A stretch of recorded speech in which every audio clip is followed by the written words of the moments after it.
Asia কাপের group পর্বে বাংলাদেশের দ্বিতীয় প্রতিপক্ষ শ্রীলঙ্কা। দুদলের লড়াই আজ আবুধাবির শেখ জায়েদ স্টেডিয়ামে। ম্যাচ শুরু হবে রাত 8:30টায়। প্রথম ম্যাচ জিতে সুবিধাজনক অবস্থানে টাইগাররা। লঙ্কানদের হারাতে পারলেই সুপার 4-এ খেলার পথ সহজ হবে। ম্যাচ জিততে আত্মবিশ্বাসী পেসার তানজিম সাকিব। বাংলাদেশ শ্রীলঙ্কা ম্যাচ উপমহাদেশীয় ক্রিকেটে তৈরি করেছে নতুন দ্বৈরথ।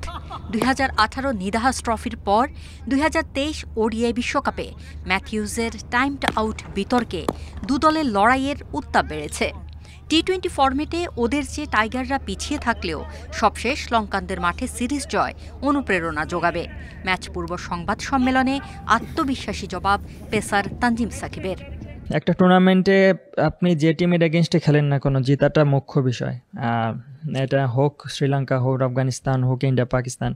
সো আমরা আসলে জেতার জন্য নামবো মাঠে। রাইভারি এগুলা কোনো কিছু আসলে মুখ্য বিষয় না আমার কাছে। ম্যাচ জেতাটা ভেরি ইম্পর্টেন্ট। হংকংকে হারিয়ে এশিয়া কাপ শুরু বাংলাদেশের। গ্রুপ পর্বে লঙ্কানদের হারাতে পারলে সুপার 4-এ পয়েন্ট টেবিলের সমীকরণে এগিয়ে থাকবে। আবুধাবিতে কয়েকদিনের অনুশীলন ও প্রথম ম্যাচ জিতে কন্ডিশনের সঙ্গে মানিয়ে নিয়েছে টাইগাররা।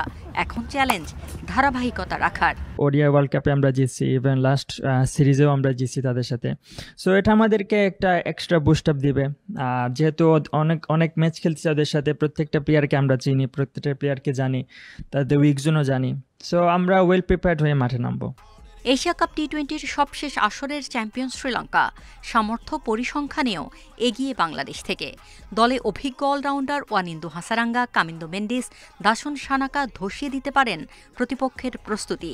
লিয়ানাগে নিশাঙ্কার ব্যাটিং দুশ্চিন্তা বাড়াতে পারে।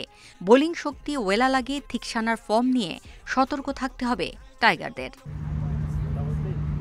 ম্যাচে গুরুত্বপূর্ণ ভূমিকা থাকবে টসের। আবুধাবির শেখ জায়েদ স্টেডিয়ামের উইকেট ব্যাটিং বান্ধব হলেও পরে ব্যাট করা দলের সুযোগ বেশি। এর আগে এই মাঠে খেলা 92টি টি-20-তে রান চেস করে জেতা 50 ম্যাচ সংখ্যা সে কথাই বলে। Farida Bakhtiara, independent news.